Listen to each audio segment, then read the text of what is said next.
Welcome to the last breakfast. Please enjoy the video. You will start by getting the essentials ready.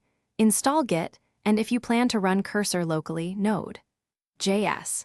Once done, create or log into your GitHub account and configure an SSH key or a personal access token so pushes and pulls authenticate cleanly.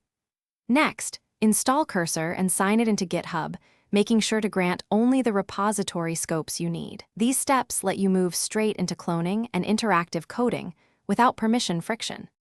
Now you clone the project and establish a clear branch workflow.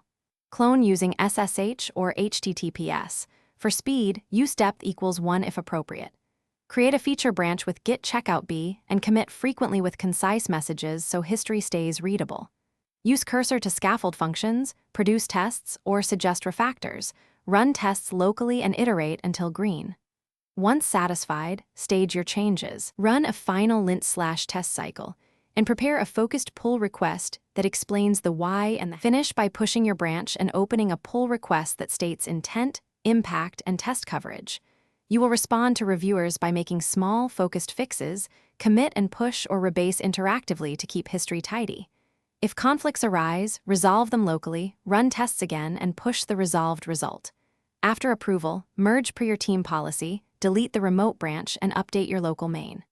Tip: if CI fails, check logs for the failing step first. Rerun the specific.